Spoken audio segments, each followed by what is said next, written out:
नमस्कार, स्वागत है आप सभी का। मैं हूं आपके साथ अमृता चौरसिया। इस वक्त की तमाम अहम खबरों के साथ करेंगे बुलेटिन की शुरुआत, लेकिन उससे पहले बात कोविड महामारी से बचाव की। कोरोना महामारी के खिलाफ पूरा देश एकजुट होकर लड़ रहा है। आप भी हमारे साथ सुरक्षा और बचाव के एहतियाती उपायों का संकल्प लें। अपना मास्क अच्छी तरह से पहनें, 2 गज की दूरी का पालन करें, सुरक्षित दूरी बनाए रखें, साथ ही हाथों को बार बार धोएं।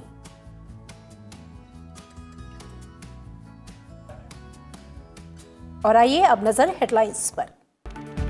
प्रधानमंत्री नरेंद्र मोदी ने आत्मनिर्भर भारत के लिए उद्योग जगत से पूरी ताकत लगाने का किया आह्वान। एसोचैम के कार्यक्रम में कहा, पूरी दुनिया कर रही है भारत की ग्रोथ स्टोरी पर भरोसा। निजी क्षेत्र अनुसंधान और विकास में बढ़ाए निवेश। पश्चिम बंगाल में सत्ताधारी तृणमूल कांग्रेस को झटका। टीएमसी के 5 विधायकों समेत विभिन्न दलों के 9 विधायकों ने थामा बीजेपी का दामन। केंद्रीय गृह मंत्री अमित शाह ने कहा, राज्य में तुष्टीकरण और भतीजावाद का बोलबाला। अगले चुनाव तक अकेली रह जाएंगी ममता बनर्जी।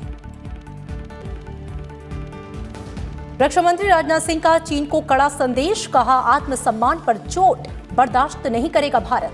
पाकिस्तान को लेकर कहा, 4 युद्धों में मात खाने के बाद भी प्रॉक्सी वार लड़ रहा है पड़ोसी मुल्क।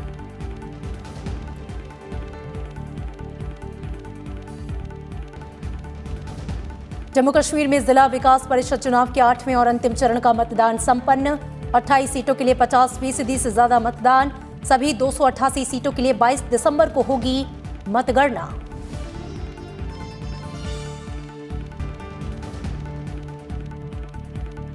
और भारत में कोविड-19 के मुद्दे पर सभी मंत्री समूह की हुई 22वीं बैठक। अब तक उठाए गए कदमों और भविष्य की चुनौतियों पर चर्चा। देश में कोरोना से स्वस्थ होने वालों की दर बढ़कर हुई 95.46%।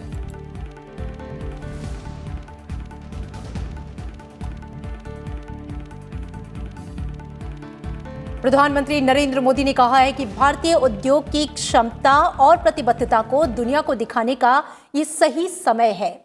उन्होंने उद्योग और व्यवसाय जगत का आह्वान किया कि वो आने वाले सालों में आत्मनिर्भर भारत के लिए अपनी पूरी ताकत लगाएं। आज वीडियो कॉन्फ्रेंसिंग के माध्यम से एसोचैम फाउंडेशन सप्ताह 2020 कार्यक्रम को संबोधित करते हुए उन्होंने कहा कि अब विश्व चौथी औद्योगिक क्रांति की ओर तेजी से बढ़ रहा है और इसके लिए सही ढंग से योजना बनाने और उस पर काम करने का समय है। इसमें सरकार पूरी तरह से उनके साथ है।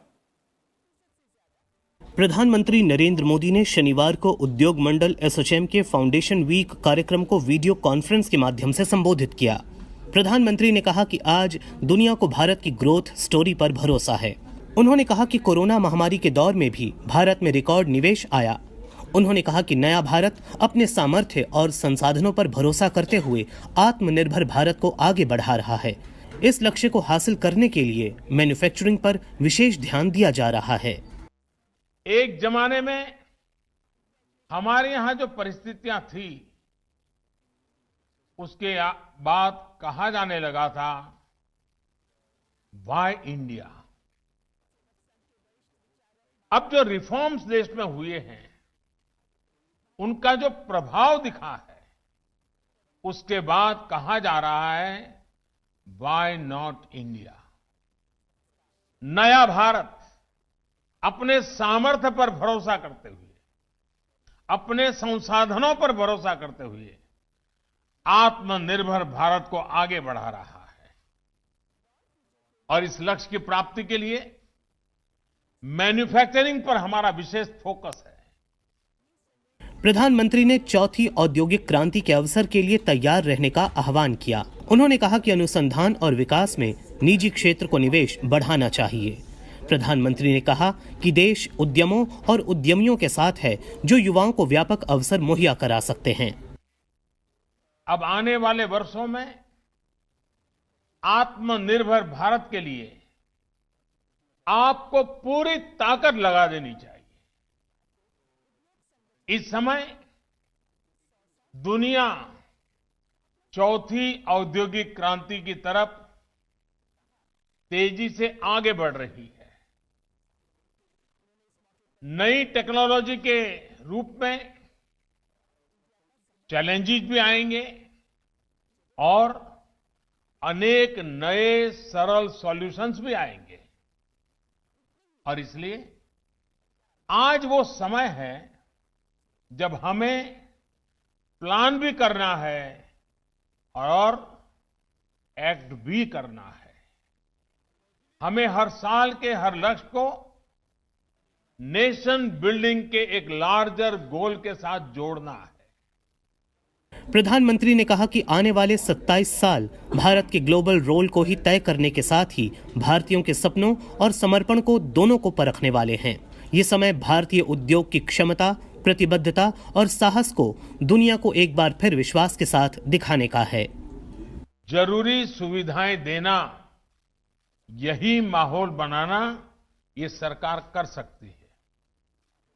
सरकार प्रोत्साहन दे सकती है, सरकार नीतियों में बदलाव कर सकती है, लेकिन ये आप जैसे इंडस्ट्री से जुड़े साथी हैं जो इस सपोर्ट को सक्सेस में बदलेंगे, आत्मनिर्भर भारत का सपना साकार करेंगे। इसके लिए नियम कायदों में जरूरी बदलाव के लिए देश मन बना चुका है, देश प्रतिबद्ध है। इस अवसर पर रतन टाटा को ASSOCHAM enterprise of the century पुरस्कार से सम्मानित किया गया। प्रधानमंत्री ने कहा कि पिछले 100 वर्षों से एसोचैम और टाटा समूह देश की अर्थव्यवस्था और भारतीयों के जीवन को बेहतर बनाने में लगा हुआ है। एसोचैम की स्थापना 1920 में भारत के सभी क्षेत्रों का प्रतिनिधित्व करने वाले उद्योग मंडलों की ओर से की गई थी। प्रधानमंत्री नरेंद्र मोदी ने एक बार फिर से केंद्रीय कृषि मंत्री नरेंद्र सिंह तोमर के किसानों को लिखे चिट्ठी को ट्वीट किया। उन्होंने किसानों से एक बार कृषि मंत्री की ओर से उन्हें लिखे पत्र को पढ़ने की अपील की। प्रधानमंत्री ने कहा कि पत्र में कृषि सुधारों से संबंधित पहलुओं और किसानों को कैसे लाभ होगा के बारे में विस्तार से बताया गया है। इससे पहले भी प्रधानमंत्री ने ट्वीट किया और बुकलेट सहित बहुत सी सामग्री है जो हाल में ही कृषि सुधार हमारे किसानों की मदद करने के बारे में विस्तार से बताते हैं। ये नमो ऐप वॉलंटियर मॉड्यूल से डाउनलोड किया जा सकता है। इसे पढ़ें और साझा करें।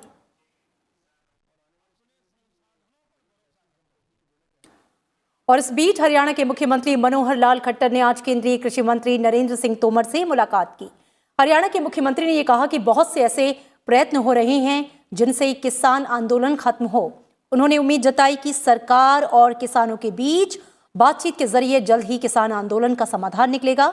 उन्होंने ये भी कहा कि केंद्रीय कृषि मंत्री ने किसानों के नाम जो पत्र लिखा है उसे सभी लोग पढ़ें और सरकार का पक्ष जानें ताकि कृषि कानून पर किसी भी तरह का भ्रम किसी को ना हो।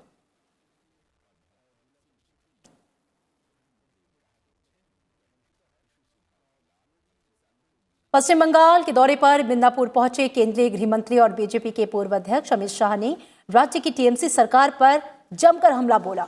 अमित शाह ने बंगाल के लोगों से भारतीय जनता पार्टी को 5 साल का समय देने की अपील की और सोना और बांग्ला के सपने को पूरा करने का वादा किया। तृणमूल कांग्रेस, सीपीएम के कई विधायकों, सांसद और नेताओं को पार्टी में शामिल कराते हुए उन्होंने कहा कि भ्रष्टाचार, गुंडागर्दी और अराजकता के चलते आज टीएमसी समेत कई दलों से अच्छे लोग बीजेपी में आ रहे हैं। पश्चिम बंगाल में अगले कुछ महीनों में विधानसभा चुनाव होने वाले हैं, लेकिन इससे पहले ही सत्तारूढ़ तृणमूल कांग्रेस को झटका लगा है। पार्टी के कई दिग्गज नेता ममता बनर्जी का साथ छोड़कर बीजेपी का दामन थाम रहे हैं। पश्चिम बंगाल में बीजेपी की तैयारियों का जायजा लेने पहुंचे केंद्रीय गृह मंत्री अमित शाह की मौजूदगी में टीएमसी समेत कई दलों के सांसद, विधायक और नेता अपनी पार्टी का साथ छोड़ बीजेपी में शामिल हो गए।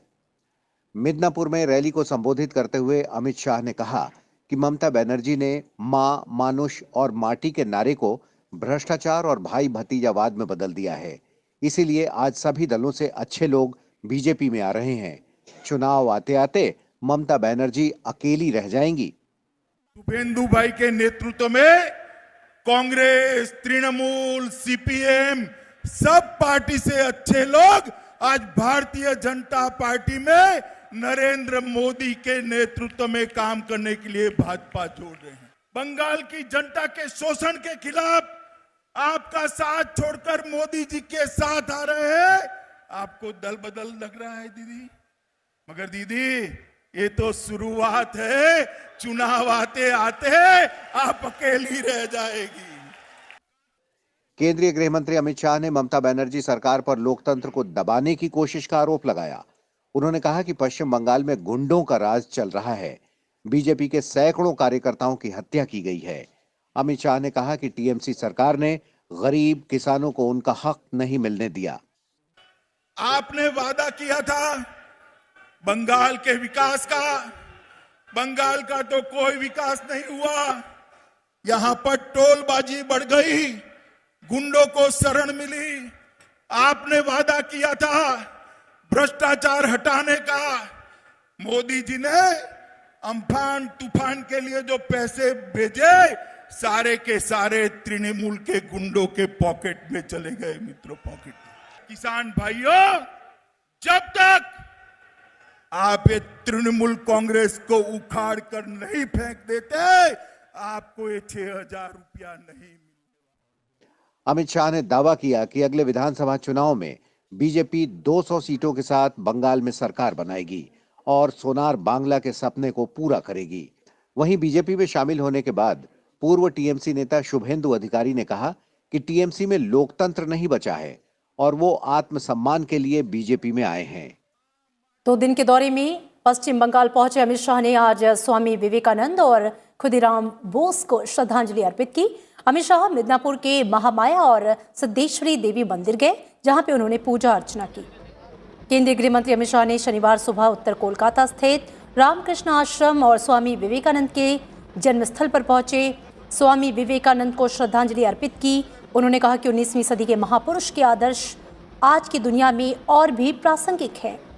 अमित शाह ने कहा कि स्वामी विवेकानंद ने जो मार्ग दिखाया, उससे न केवल भारत बल्कि पूरा विश्व समृद्धि के रास्ते पर अग्रसर है।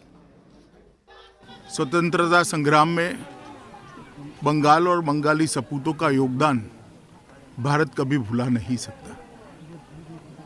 और खुदीराम बोस यही परंपरा के वाहक थे और वो वीर युवा था जिन्हें सिर्फ 18 साल की उम्र में अंग्रेजों के खिलाफ लड़ते लड़ते हाथ में गीता पकड़कर अपने आप को फांसी की फंदे को चूमने का साहस था। केंद्रीय गृह मंत्री मिदनापुर के महामाया मंदिर और सिद्धेश्वरी देवी मंदिर गए। उन्होंने देवी की पूजा अर्चना की और उनका आशीर्वाद लिया। गृह मंत्री अमित शाह ने मिदनापुर में एक किसान के घर खाना खाया। इस दौरान उनके साथ बीजेपी के राष्ट्रीय महासचिव कैलाश विजयवर्गीय और मुकुल रॉय भी मौजूद थे।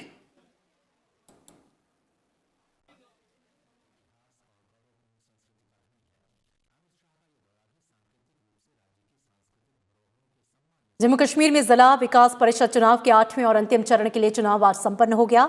अंतिम चरण की 28 सीटों के लिए 50.91% मतदान हुआ। 8वें चरण में जम्मू डिवीजन में 10 जिलों की 15 और कश्मीर डिवीजन में 8 जिलों की 13 सीटों के लिए वोट डाले गए। मतदान का समय सुबह 7 बजे से दोपहर 2 बजे तक चला। निष्पक्ष और सुरक्षित चुनाव के लिए व्यापक इंतजाम किए गए। कोरोना की रोकथाम संबंधी हिदायतों का भी सख्ती से पालन किया गया। Today's turnout overall has been 50.98% for Jammu and Kashmir. 50.98. 50.98%. Yes. In Jammu division, the overall has gone to 72.71%. 72.71%. And in Kashmir, it's touching 30%, exactly 29.91%. Jammu Kashmir में जिला विकास परिषद के कुल 280 सीटें हैं और इन पर कुल 8 चरणों में चुनाव कराए गए। सभी चरण के चुनाव शांतिपूर्ण ढंग से संपन्न हुए। अब 22 दिसंबर को जिला विकास परिषद के चुनाव के मतों की गणना होगी।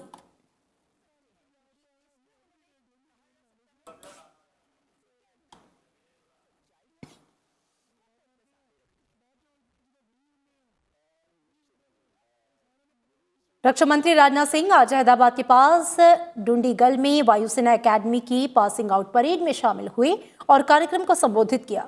रक्षा मंत्री ने अपने संबोधन में चीन और पाकिस्तान को कड़ा संदेश दिया।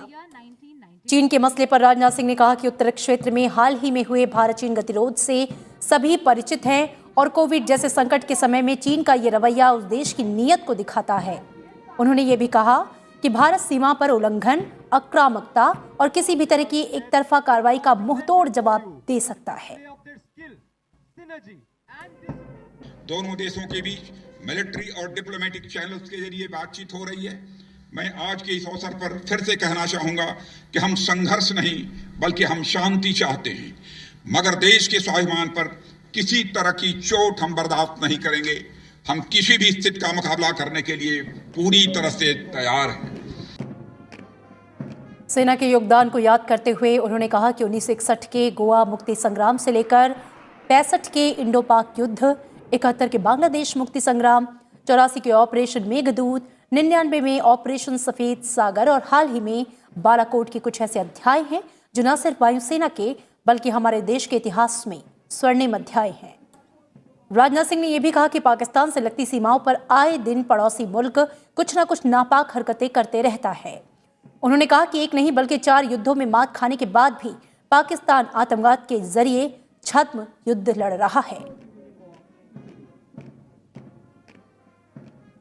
अब तो भारत आतंकवादियों के खिलाफ देश के भीतर ही नहीं बल्कि सीमा पर ही, सीमा पार जाकर भी प्रभावी कार्रवाई कर रहा है। बालाकोट में इंडियन एयरफोर्स ने आतंकवाद के खिलाफ प्रभावी कार्रवाई करके सारी दुनिया को भारतीय सेना की ताकत और आतंक के खिलाफ उसके मजबूत इरादों से परिचित करा दिया है। राजनाथ सिंह ने कहा कि आने वाले दिनों में डिफेंस सिर्फ जल, थल, वायु की रक्षा तक ही सीमित नहीं रहेगा, बल्कि एक ऐसी गतिशील चुनौती होगी जिसके लिए हमें आने वाले दिनों में खुद को तैयार करना होगा। राजनाथ सिंह ने जवानों से ये कहा कि तकनीक, सैन्य रणनीति और अपनी जानकारी को वो हमेशा अपडेट करते रहें। उन्होंने सुझाव दिया कि वे इतिहास से सीखें, वर्तमान को जानें और भविष्य की तैयारी करें।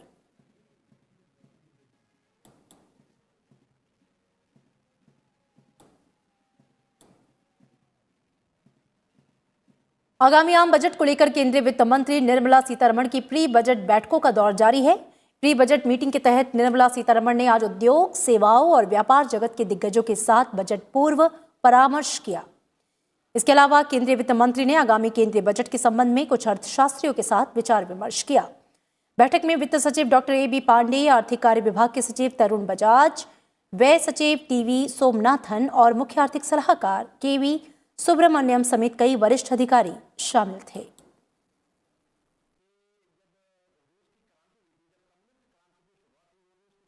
केंद्रीय सड़क परिवहन और राजमार्ग मंत्री नितिन गडकरी ने आज कर्नाटक में 25 राजमार्ग परियोजनाओं की आधारशिला रखी और 8 राजमार्गों का उद्घाटन किया। इस अवसर पर आयोजित कार्यक्रम में वर्चुअल रूप से भाग लेते हुए उन्होंने 10,904 करोड़ रुपए की लागत से 1,197 किलोमीटर लंबे नए राजमार्गों की आधारशिला रखी और उद्घाटन किया। आज कुल 33 परियोजनाओं का उद्घाटन और शिलान्यास किया गया। केंद्रीय सड़क परिवहन और राजमार्ग मंत्री नितिन गडकरी ने कहा कि राजमार्गों के विकास से देश के विकास का मार्ग प्रशस्त होगा। इस अवसर पर मुख्यमंत्री BS येदियुरप्पा भी मौजूद रहे। I am really happy that the Karnataka infrastructure is definitely going to change. I know that the water, power, transport and communication, without that we cannot develop industry. And without industry we cannot create employment potential. So always our government is very proactive, progressive, and we are very much pro-supporting to Karnataka to develop as one of the development state in the country. केंद्रीय स्वास्थ्य और परिवार कल्याण मंत्री doctor Harshvardhan ने आज कोविड-19 पर उच्च स्तरीय मंत्री समूह की 22वीं बैठक की अध्यक्षता की। स्वास्थ्य मंत्री ने बैठक में शामिल अपने सहयोगियों को कोविड के खिलाफ देश की सार्वजनिक स्वास्थ्य प्रणाली और अभी तक किए गए उत्साहवर्धक परिणामों से हासिल लाभों के बारे में जानकारी दी। उन्होंने कहा कि भारत की कोविड-19 महामारी वृद्धि दर गिरकर 2% पर आ गई है और मृत्यु दर विश्व में सबसे कम 1.45% है। डॉक्टर हर्षवर्धन ने 30 करोड़ की लक्षित आबादी को कवर करने के लिए एक त्वरित टीकाकरण अभियान की आवश्यकता बताई। नीति आयोग के सदस्य डॉक्टर विनोद के पाल ने मंत्रियों के समूह को टीकाकरण के महत्वपूर्ण पहलुओं की जानकारी दी। उन्होंने मंत्री समूह को 12 अन्य देशों से विदेश मंत्रालय को मिले टीकों के आग्रह के बारे में जानकारी दी। बैठक में विदेश मंत्री डॉक्टर S जयशंकर, नागरिक उड्डयन मंत्री हरदीप S पुरी, स्वास्थ्य और परिवार कल्याण राज्य मंत्री अश्विनी कुमार चौबे और गृह राज्य मंत्री नित्यानंद राय भी शामिल हुए। नीति आयोग के सदस्य डॉक्टर विनोद के पाल के अलावा प्रधानमंत्री के सलाहकार अमरजीत सिन्हा और प्रधानमंत्री के सलाहकार भास्कर खुलबे भी बैठक में वर्चुअल माध्यम से शरीक हुए। किसी भी समय आने वाले जो हफ्ते हैं या आने वाले 1-2 महीने के अंदर हम इस स्थिति में आएंगे कि हम वैक्सीन अपने देश के लोगों को प्रायोरिटाइज करके हेल्थ वर्कर्स को, फ्रंटलाइन वर्कर्स को, 50 साल से ऊपर के लोगों को और आने वाले समय में अगले 6 से 7-8 महीनों के बीच में लगभग 30 करोड़ लोगों को वैक्सीन देने की हम स्थिति में होंगे। देश ने कोरोना संक्रमण के खिलाफ लड़ाई में एक नया मुकाम हासिल कर लिया है। भारत में कोरोना संक्रमण से ठीक हुए रोगियों की संख्या 95 लाख को पार कर गई है। इसके चलते रिकवरी रेट 95% से अधिक हो गया है। वहीं कोविड-19 की पहचान के लिए होने वाले टेस्ट का आंकड़ा भी 16 करोड़ से अधिक हो गया है। देश में कोरोना संक्रमण से स्वस्थ होने वालों की दर में लगातार इजाफा हो रहा है और सक्रिय मामलों में कमी आ रही है। भारत में रिकवरी रेट 95.46% है।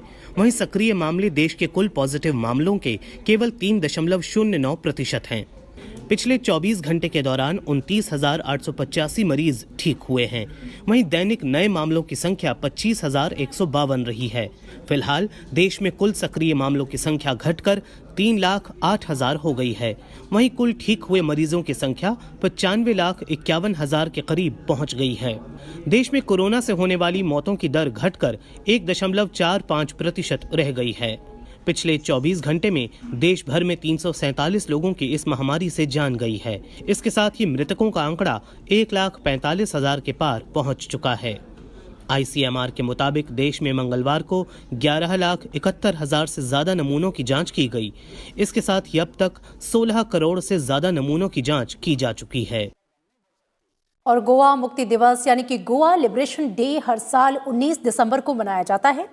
भारत को यूं तो 1947 में ही आज़ादी मिल गई थी, लेकिन इसके 14 साल बाद भी गोवा पर पुर्तगाली अपना शासन जमाए बैठे थे। पुर्तगालियों के साथ असफल वार्ता और कूटनीतिक प्रयासों के बाद 19 दिसंबर 1961 को भारतीय सेना ने ऑपरेशन विजय अभियान शुरू कर गोवा, दमन और दीव को पुर्तगालियों के शासन से मुक्त कराया। इस अवसर पर उपराष्ट्रपति और प्रधानमंत्री ने ट्वीट करके शुभकामनाएं दी हैं। राष्ट्रपति रामनाथ कोविंद आज पणजी में आयोजित होने वाले 60वें गोवा मुक्ति दिवस समारोह में शामिल हुए। राष्ट्रपति रामनाथ कोविंद ने यहां के आजाद मैदान में शहीद स्मारक पर जाकर शहीदों को श्रद्धांजलि अर्पित की।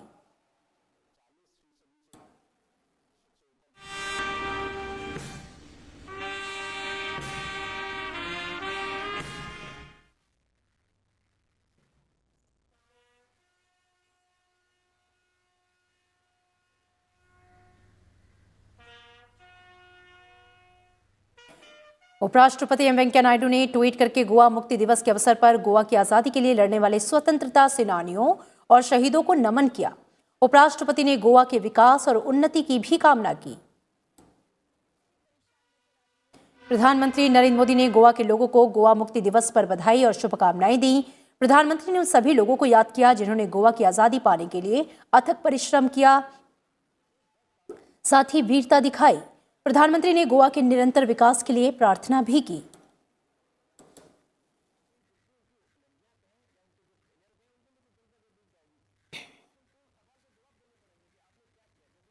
देश के महान स्वतंत्रता सेनानी रामप्रसाद बिस्मिल, अशफाक उल्लाह खां और ठाकुर रोशन सिंह का आज बलिदान दिवस है।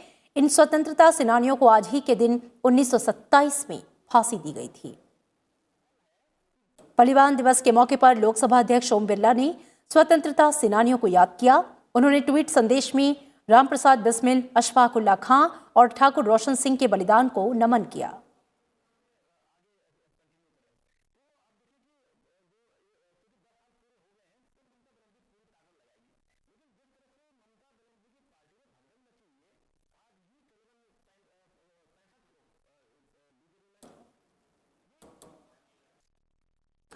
सिखों के 9वें गुरु तेग बहादुर का आज शहीदी दिवस है। गुरु तेग बहादुर के शहीदी दिवस पर गुरुद्वारों में शबद कीर्तन का आयोजन किया गया। उपराष्ट्रपति, प्रधानमंत्री और लोकसभा अध्यक्ष ने गुरु तेग बहादुर की शहीदी दिवस पर उन्हें याद किया। उपराष्ट्रपति एम वेंकैया नायडू ने भी गुरु तेग बहादुर को नमन किया। उपराष्ट्रपति ने ट्वीट संदेश में लिखा कि गुरु तेग बहादुर जी का जीवन निस्वार्थ त्याग, सेवा और भाईचारे की मिसाल है। गुरु जी का बलिदान हमें युगों युगों तक प्रेरणा देता रहेगा। प्रधानमंत्री नरेंद्र मोदी ने गुरु तेग बहादुर जी को उनके शहीदी दिवस पर श्रद्धांजलि अर्पित की है। प्रधानमंत्री ने ट्वीट में कहा कि गुरु तेग बहादुर जी का जीवन साहस और करुणा का प्रतीक था। एक न्यायपूर्ण और समावेशी समाज के उनके विजन का स्मरण करता हूं। लोकसभा अध्यक्ष ओम बिरला ने भी गुरु तेग बहादुर के शहीदी दिवस पर उन्हें नमन किया। उन्होंने ट्वीट संदेश में लिखा कि धर्म और मानवता की रक्षा के लिए अपने प्राणों का बलिदान करने वाले सिख धर्म के 9वें गुरु श्री तेग बहादुर जी के शहीदी दिवस पर कोटि कोटि नमन। और फिलहाल इस बुलेटिन में इतना ही, लेकिन चलते चलते एक बार फिर से आपसे अपील। कोरोना महामारी के खिलाफ पूरा देश एकजुट होकर लड़ रहा है। आप भी हमारे साथ सुरक्षा और बचाव के एहतियाती उपायों का संकल्प लें। अपना मास्क अच्छी तरह से पहनें, 2 गज की दूरी का पालन करें, सुरक्षित दूरी बनाए रखें, साथ ही हाथों को बार बार धोएं।